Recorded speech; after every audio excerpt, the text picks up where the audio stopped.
शरणागत पाप पर्वतम गणयित्वा न तदीय षड्गुणम अणुमप्यतुलम हि मन्यते सहजानंद गुरुं भजे सदा। असतो मा षड्गमय तमसो मा ज्योतिर्गमय मृत्युर्मा अमृतम गमय। ओम शांति शांति शांति। આજની જ્ઞાન સભાની અંદર પધારનારા બધા જ ભગવત ભક્તોને વેદાંતાચાર્ય પુરાણ ઇતિહાસાચાર્ય અમે ફિલોસોફી શાસ્ત્રી રાકેશભાઈના હેતપૂર્વક જય સ્વામિનારાયણ। ગયા વખતની જ્ઞાન સભાની અંદર આપણે બધા શરણાગતિના જે 6 લક્ષણો જે કહેવામાં આવ્યા, અનુકૂલ્ય ચ સંકલ્પ, પ્રાતિકૂલ્ય ચ વર્જનમ, રક્ષિષ્યતિ ઇતિ વિશ્વાસો ગોપ્તૃત્વ વર્ણમ તથા આત્મનિક્ષેપ કાર્પણ્યે ષડવિધા શરણાગતિ। આજે શરણાગતિના 6 લક્ષણો જે છે તેની ચર્ચા કરતા હતા અને એની અંદર તમને બધાને અનુકૂલ્ય ચ સંકલ્પ, પ્રાતિકૂલ્ય ચ વર્જનમ, રક્ષિષ્યતિ ઇતિ વિશ્વાસો ગોપ્તૃત્વ વર્ણમ, આ 4 લક્ષણની ચર્ચા જે છે વિસ્તારથી કરેલી હતી। અને 5મું લક્ષણ જે શરણાગતિનું મહત્વનું લક્ષણ જે છે આત્મનિક્ષેપ, તેની આપણે વાત કરતા હતા। ભક્તો, શરણાગતિ અને ભક્તિ અર્થાત કે ભક્તિ યોગ, એ બંનેની અંદર બહુ મોટો ભેદ છે। ભક્તિ યોગનું આચરણ કરનારો જે સાધક જે છે ને, એ વાંદરાના બચ્ચા જેવો છે, અર્થાત કે વડગલ જેવો છે। જ્યારે શરણાગતિ નું જે આચરણ કરનારો છે, અર્થાત કે જે ભગવાનના શરણની અંદર છે, એવો એ ભક્ત જે છે એ બિલાડીના બચ્ચા જેવો છે, ટેન્કલે જેવો છે। ભક્તિ યોગની અંદર જે પ્રમાણે તમે જોજો, વાનરના બચ્ચાને એ કૂદીને પોતાની માતાના હૃદયની ઉપર આમ ચિપકાઈ જાય છે, અર્થાત કે ચડી જાય છે અને એને કસીને પકડી લે છે। કહેવાનું તાત્પર્ય એ છે કે ભક્તિ યોગ આવો છે, વાંદરાના ન્યાય જેવો। એમાં સાધકે ભગવાનને કસીને પકડવાના છે, જ્યારે શરણાગતિની અંદર આવું નથી। શરણાગતિ જે છે એ શરણાગતિની અંદર જે પ્રમાણે બિલાડી જે છે એ પોતાના બચ્ચાને પોતાના દાંતની અંદર પકડીને એક સ્થાન પરથી બીજા સ્થાનની ઉપર લઈ જાય છે અને એ બિલાડી પોતાના બચ્ચાને કસીને પકડે છે કે મારું આ બચ્ચું જે છે એ પડી ન જાય, તે જ પ્રમાણે શરણાગતિ છે। શરણાગતિની અંદર સાધકે ઈશ્વરને પકડવાના નથી, પરંતુ ઈશ્વર જે છે એ સાધકને કસીને પકડી રાખે છે કે મારો આ આશ્રિત જે છે એ મારી પ્રાપ્તિના માર્ગમાંથી પડી તો ન જાય ને। શરણાગતિની અંદર પરબ્રહ્મ પરમાત્મા સાધકને સામું ચાલીને દર્શન આપવામાં આવે છે। જે પ્રમાણે ધ્રુવ માટે આવ્યા, પ્રહલાદ માટે આવ્યા, મુક્તાનંદ સ્વામી માટે ભગવાન આવ્યા, રામાનંદ સ્વામીને દર્શન આપવા માટે પરબ્રહ્મ પરમાત્મા સામું ચાલીને ગયા છે। જોગીદાસ ખુમાણને દર્શન આપવા માટે, એભલ ખાચર દાદા ખાચરને દર્શન આપવા માટે સાક્ષાત પરબ્રહ્મ પરમાત્મા સામું ચાલીને ગયા છે। તો આને કહેવામાં આવે શરણાગતિ। શરણાગતિની અંદર એ પરબ્રહ્મ પરમાત્મા સામું ચાલીને આવે, જ્યારે ભક્તિ યોગની અંદર એવું નથી। ભક્તિ યોગની અંદર સાધક જે છે એણે સામું ચાલીને એ પરબ્રહ્મ પરમાત્માની પાસે જવાનું છે। આટલી વિશેષતા બતાવેલી છે ભક્તો સાધકોએ, અર્થાત કે શરણાગત મહાત્માઓએ ભક્તિ યોગ કરતા શરણાગતિની આટલી વિશેષતા પ્રતિપાદન કરેલી છે। એટલે માટે તમે જુઓ કોઈ પણ સંપ્રદાય ભૂતલની ઉપર હોય તો એ વૈષ્ણવી સંપ્રદાયની અંદર દરેક આચાર્યોએ સ્પષ્ટ રૂપે કહ્યું છે કે આ સંસારમાંથી જે પણ જીવાત્માએ પોતાનું કલ્યાણ કરવું હોય અને સંસારમાંથી પોતાનો ઉદ્ધાર કરવો હોય તો એણે પરબ્રહ્મ પરમાત્માના શરણની અંદર જવાનું છે.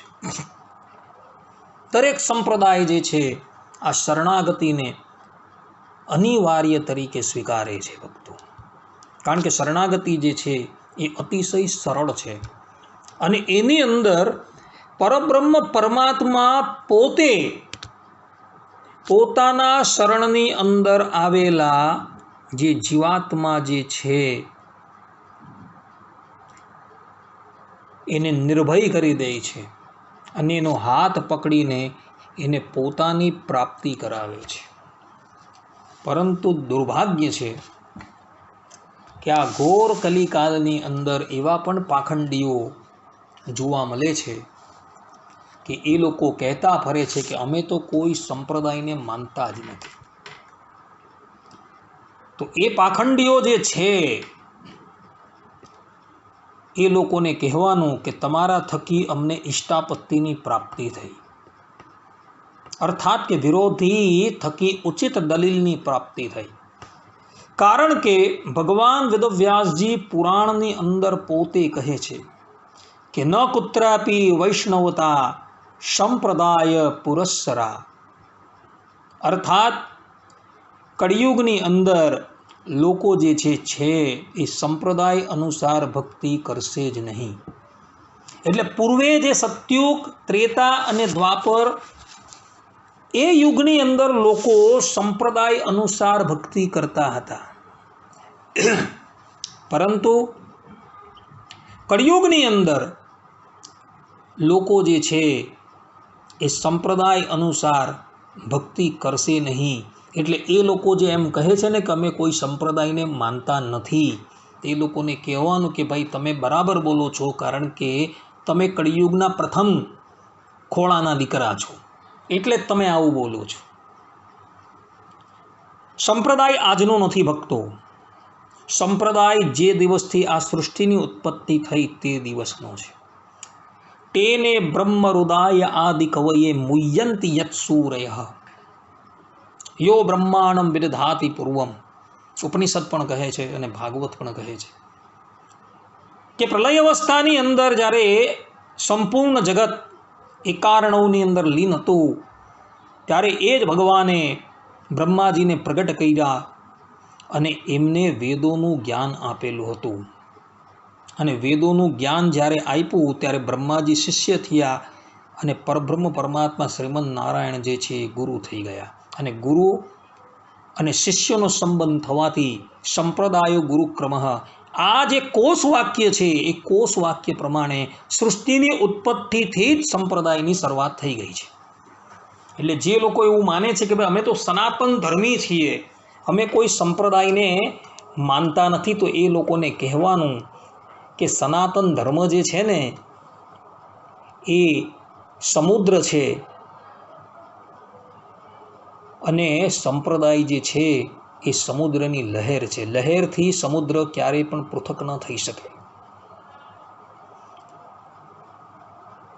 આ પ્રમાણે સંપ્રદાય જે છે એ અનાદિના છે અને એના પ્રવર્તક જે છે એ પણ એ મહાનુભાવો જે છે એ દિવ્ય મુક્તો છે કે જે આ ક્યારેય પણ સંસારની અંદર આવેલા નથી. એ લોકો એ અનાદિ મુક્તો જે હતા તેઓને એ શ્રીમદ નારાયણ ભગવાને પોતાના તત્વોનો ઉપદેશ આપેલો હતો અને એ જ તત્વોનો ઉપદેશ અત્યારે ઘોર કલિકાલની અંદર તે સંપ્રદાયની ગાદીની ઉપર બિરાજમાન થયેલા આચાર્યોની પાસે સુરક્ષિત છે.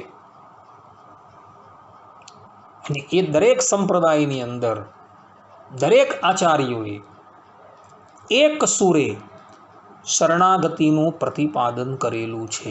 આદિ જગતગુરુ શંકરાચાર્યજી જેવા નિર્વિશેષ બ્રહ્મને માનનારા જ્ઞાન માર્ગના ઉપાસી પણ એમ કહે છે કે તમારે સગુણ બ્રહ્મના શરણની અંદર જવાનું છે. અરે પોતે સગુણ બ્રહ્મના શરણની અંદર ગયા છે અને એ પરબ્રહ્મ પરમાત્માની ભક્તિ કરતા હતા. પ્રબોધ સુધા સાગરની અંદર લખેલું છે કે આચાર્ય શંકર જે છે એ ભગવાનની વન્ય ભોજન લીલાનું અખંડ ધ્યાન કરતા હતા. અર્થાત કે શ્રી કૃષ્ણ ભગવાન જે વનની અંદર ગોપાળોના મધ્યમાં બિરાજમાન થઈને જે દહીં અને ભાતનો જે કૌર આરોગતા હતા એ લીલાનું ધ્યાન આચાર્ય શંકર અખંડ કરતા હતા. એટલે જે લોકો એવું માને છે કે અમે તો કોઈ સંપ્રદાયને માનતા જ નથી, તો એ લોકો જે છે એ કળિયુગને પુષ્ટ કરે છે, બીજું કંઈ નથી. શરણાગતિના 6 લક્ષણોની અંદર આત્મનિક્ષેપ જે છે એ સ્વયં અંગી છે અને બાકીના જે 5 લક્ષણો જે છે એ અંગ છે. પોતાનું તન છે, મન છે, ધન છે, પોતાનો આત્મા છે, એ ભગવાન શ્રીમન નારાયણના ચરણારવિંદરની અંદર ન્યોછાવર કરી દેવાનો છે.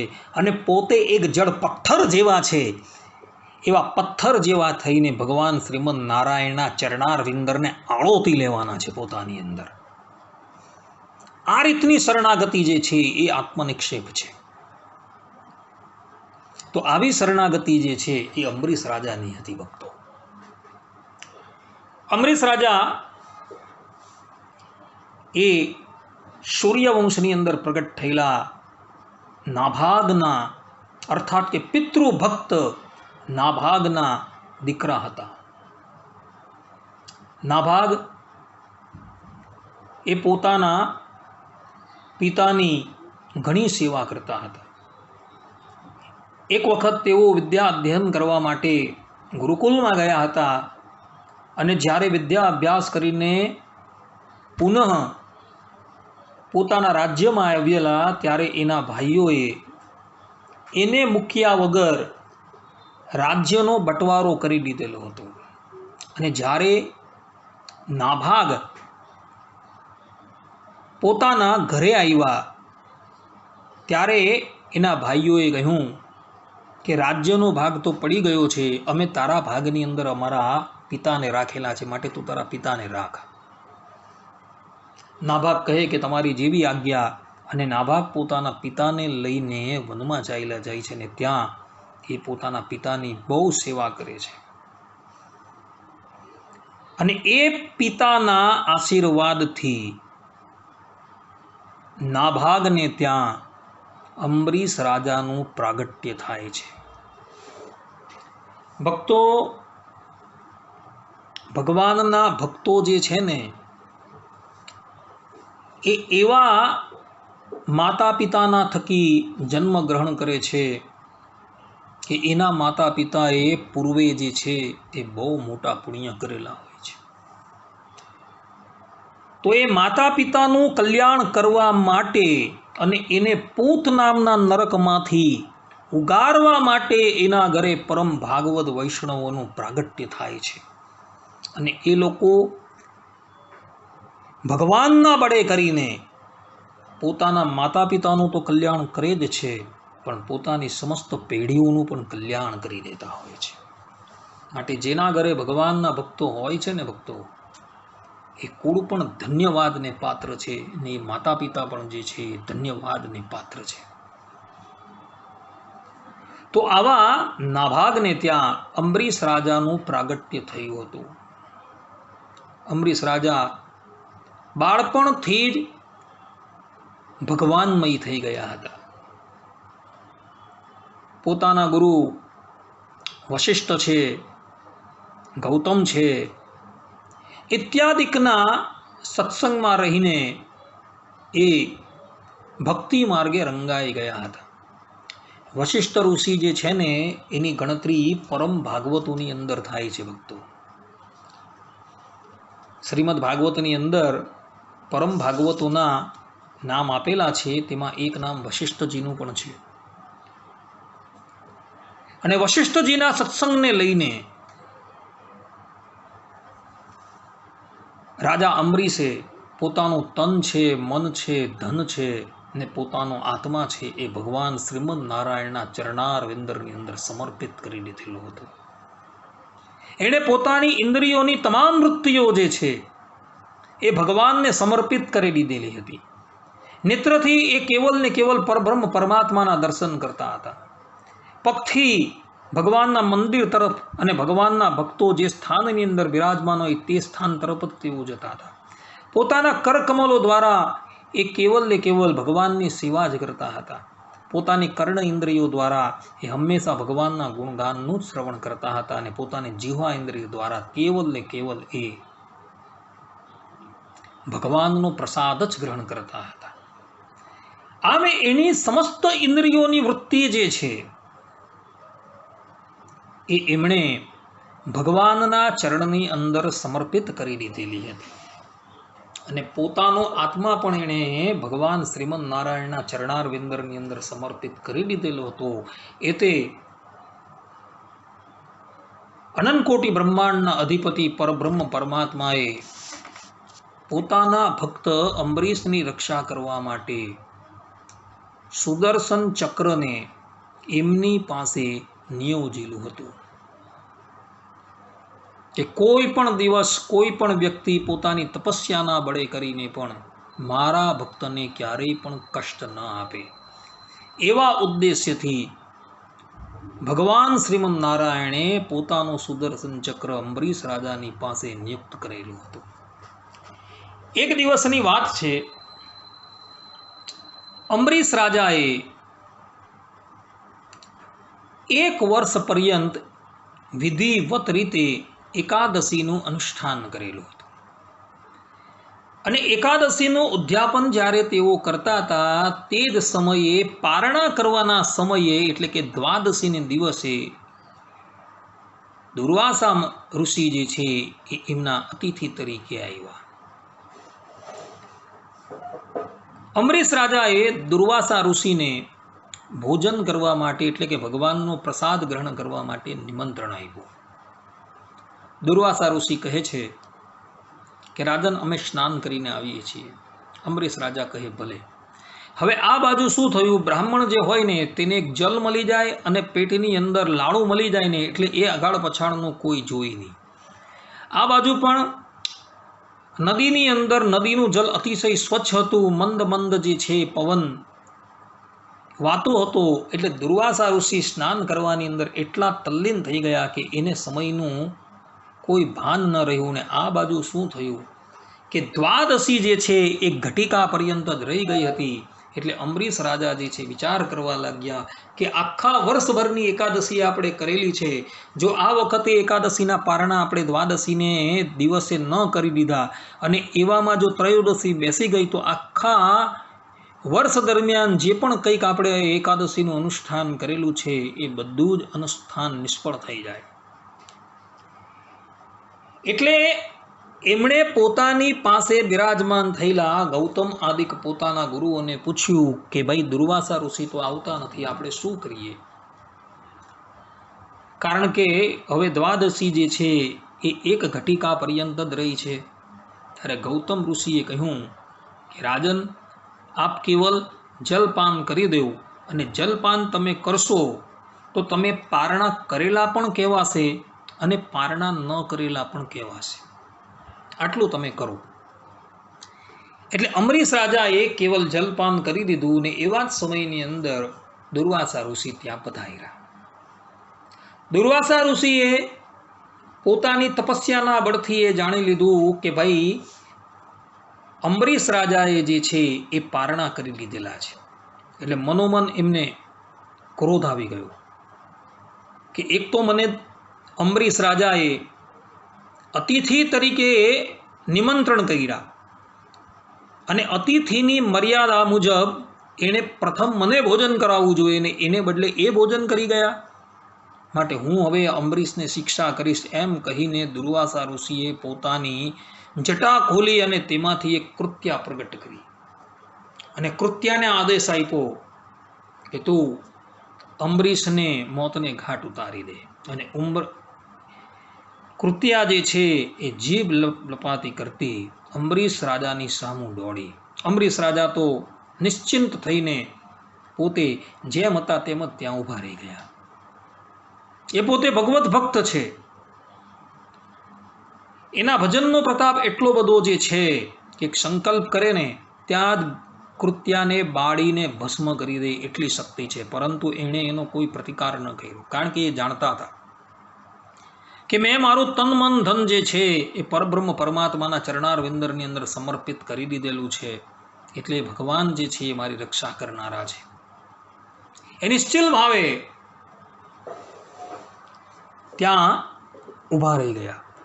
એવા જ સમયની અંદર જ્યાં કૃત્યા અંબરીશ રાજાની સમીપ આવી એટલે ભગવાને પોતાના ભક્તોની રક્ષા કરવા માટે જે સુદર્શન ચક્ર નિમેલું હતું એ સુદર્શન ચક્ર દોડ્યું અને એણે કૃત્યાના કટકે કટકા કરી નાખ્યા. અને ત્યારબાદ કૃત્યાને મોકલનારા દુર્વાસાની પછાડી એ સુદર્શન ચક્ર દોડ્યું.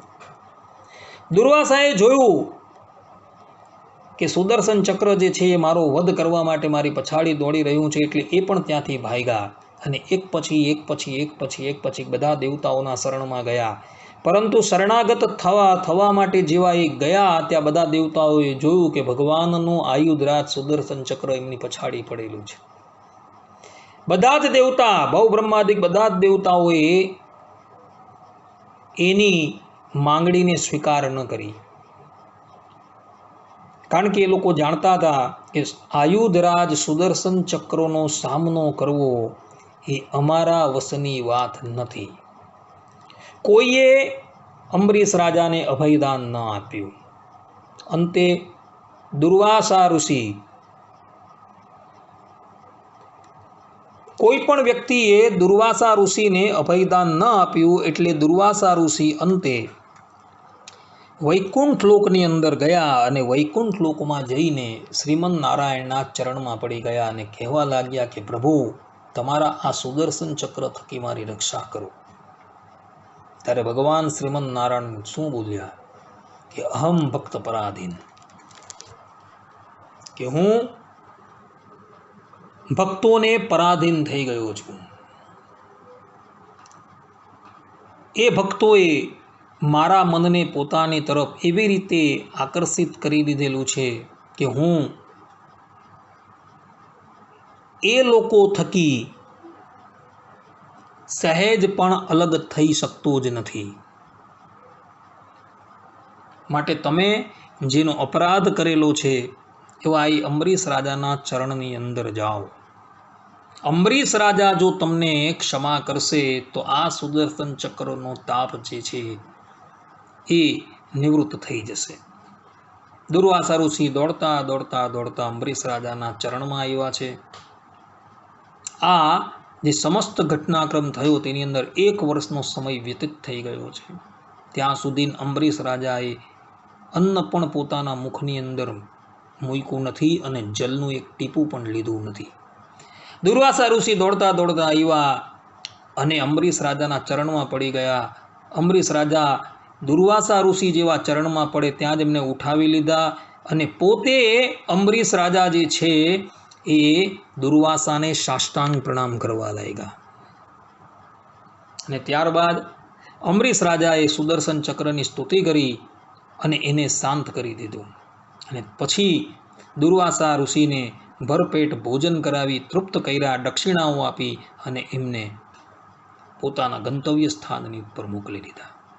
કહેવાનું તાત્પર્ય અહીં એવું છે કે આ ચરિત્રની અંદર બ્રહ્મબળ કરતાં વૈષ્ણવ બળની અધિકતા જોવા મળે છે. દુર્વાસા ઋષિ બ્રાહ્મણ છે, અંબરીશ રાજા ક્ષત્રિય છે. દુર્વાસા ઋષિ તપસ્વી છે, અંબરીશ રાજા ગ્રહસ્થ છે, એમણે એવું તપ નથી કર્યું. દુર્વાસા ઋષિની અંદર પરબ્રહ્મ પરમાત્માને વિશે ભક્તિ છે, અંબરીશ રાજાની અંદર પણ પરબ્રહ્મ પરમાત્માને વિશે ભક્તિ છે. પરંતુ દુર્વાસાની ભક્તિ કરતાં અંબરીશ રાજાની ભક્તિ જે છે એ સર્વોત્કૃષ્ટ છે. એણે તન મન ધન બધું ભગવાનના ચરણની અંદર ન્યોછાવર કરી દીધું છે અને પોતે કેવલ ને કેવલ શ્રીમદ નારાયણના સેવક છે એ ભાવનાથી એ સંસારનો વ્યવહાર કરતા હતા. અને કેવલ એક વૈષ્ણવ બળના જોરે એણે બ્રહ્મબળને સમાપ્ત કરી દીધું છે. વૈષ્ણવ બળ અને બ્રહ્મબળ જ્યારે આમને સામને આવે છે ને, ત્યારે વૈષ્ણવ બળની શક્તિ જે છે એ બ્રહ્મબળ કરતાં અનેક ગણી વધી જાય છે. એ આ અંબરીશ રાજાના પ્રસંગની અંદર જોવા મળે છે. અંબરીશ રાજા ક્ષત્રિય છે, જ્યારે દુર્વાસા બ્રાહ્મણ છે. જુઓ તમે, બ્રહ્માજીના દીકરા અત્રિ અને અત્રિના દીકરા જે છે એ દુર્વાસા હતા. સાક્ષાત શંકરનો અંશા અવતાર છે. છતાં પણ કુળ પણ જેનું પવિત્ર છે, વંશ પણ જેનો પવિત્ર છે, જેના પિતા જેના પરદાદા પણ જે છે પરમ ભાગવત છે, છતાં પણ દુર્વાસા જે છે એ અંબરીશના બળની અગાડી સાવ સામાન્ય થઈ ગયા છે.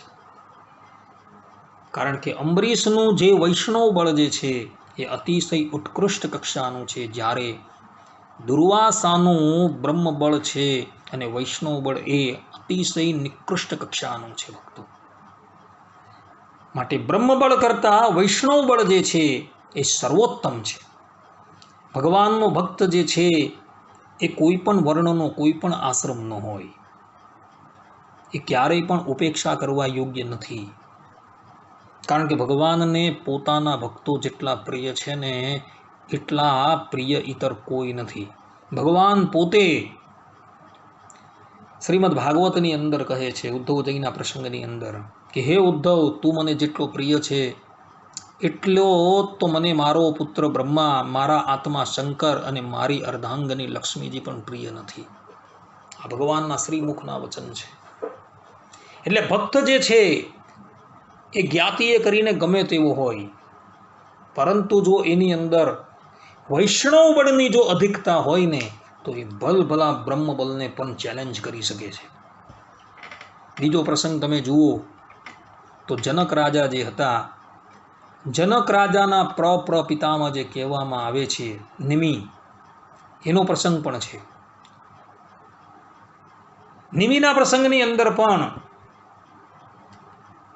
એવું જ જોવા મળે છે કે જ્યારે વશિષ્ઠ ઋષિએ એમને શાપ આપ્યો, તો એ નિમિએ પણ વશિષ્ઠ ઋષિને શાપ આપી દીધેલો હતો. કારણ કે એની અંદર પણ વૈષ્ણવ બળ હતું. વશિષ્ઠની અંદર વૈષ્ણવ બળ અને બ્રહ્મબળ હતું, પરંતુ નિમિની અંદર પણ હતું એવું વૈષ્ણવ બળ. તો એને લઈને એ વશિષ્ઠ જેવા ધુરંધર તપસ્વીને પણ શાપ આપવા માટે શક્તિમાન થઈ ગયા હતા. અને એને લઈને એમ કહેવાય છે કે વશિષ્ઠ ઋષિએ ઉર્વશી થકી પ્રગટ થવું પડેલું હતું. પોતાનો દેહ ત્યાગ કરીને એક વેશ્યાના ઘરે એણે જન્મ લેવો પડેલો હતો. માટે જે વ્યક્તિએ પોતાનું તન મન ધન બધું ભગવાનને અર્પણ કરી દીધેલું છે, તેની રક્ષા કરવાની જવાબદારી પરબ્રહ્મ પરમાત્મા શ્રીમદ નારાયણની છે. જેમ અંબરીશની રક્ષા કરવાની જવાબદારી પરબ્રહ્મ પરમાત્માએ પોતાના મસ્તકે ઉઠાવી દીધેલી, તે જ રીતના છે.